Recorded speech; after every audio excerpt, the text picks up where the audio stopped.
You, of course, spent a lot of your career with the Tennessee Titans. You won a Super Bowl with the Patriots. Two teams that there are different points in the young quarterback development, but what we saw last week, Drake Maye with kind of a breakthrough type of performance against Buffalo. Cam Ward, albeit with a lot of help from weird stuff happening in Arizona, but he was throwing dots down the stretch in that game to keep him in it. When you look at those two young quarterbacks, what do you see? Man, it's a beautiful thing when you can feel like in your locker room you have the guy that can lead you. And I think last Sunday night when we watched Drake Maye and we watched the New England Patriots, you saw a team that really believes they have the guy that can lead them to the promised land, that at some point could be hoisting a Lombardi trophy in his career, making clutch plays in the fourth quarter, the moment not being too big. And I remember being out there in the summer and getting a chance to talk to Josh McDaniels, their offensive coordinator, and he just had a big old smile on his face when he talked about Drake Maye. And it wasn't just the physical tools, but it was also the mental approach, how when they got there, Drake wanted to learn everything about the offense from the foundation on up, setting protections, knowing where the hots are, all of those things. He wanted to challenge himself to learn them, and he has. And we've seen from weeks 1 through week 5, the improvement of how he's understanding the offense, and then obviously the chemistry that he's being able to build with Stephon Diggs. I think on the other side, what we're seeing from Cam Ward is we're seeing a young guy being able to thrive through the chaos. For the Tennessee Titans, their roster starting out this season wasn't going to be a great one that surrounded him. And even early on, drops from a lot of his receivers, including Calvin Ridley. And he's continued, even from the preseason, he's continued to put it all on his shoulders. The leadership qualities that he possesses at such a young age, man, it's exciting to watch. And even in the midst of last week where you see him going off in the presser, you have a guy that genuinely cares about this team, about the people around him.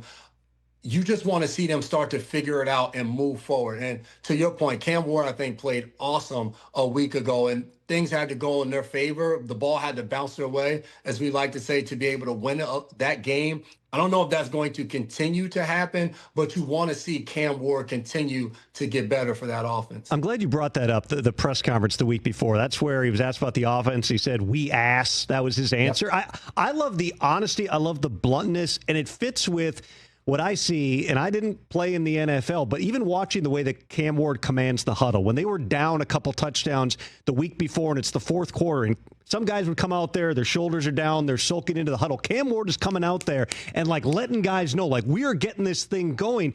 I imagine there's a unique dynamic anytime you've got a rookie coming in and doing that, but I also would imagine if the guy is playing like Cam Ward played down the stretch last week, you're like, hell yeah, come and lead us. You need that at that position. And that's the one thing that he has shown since he got there in training camp. He got into a tussle with Jeffrey Simmons on the other side of the ball. Your quarterback is out there nose to nose with one of the best defensive tackles in the NFL. So that just shows you what he has and what he's made of on the inside. I think watching that press conference for me is as frustrating because you have this young guy, and I don't know Cam Ward personally, but whenever you watched him since he's come into the NFL, even all of the interviews and different things leading up to him being drafted, he's one of those guys that when you watch him, he always says something wise beyond his years. He always has the right answer to say. He always seemed so calm and collective whenever he's in front of a camera. So when you saw him say those things and show that level of frustration, it was even magnified more in my brain because I'm like, damn, it has to be that bad in Nashville right now for him to respond this way because we haven't seen that side of him. But I think to your point, there's an appreciation in Nashville for him saying that and him calling out the guys in the locker room,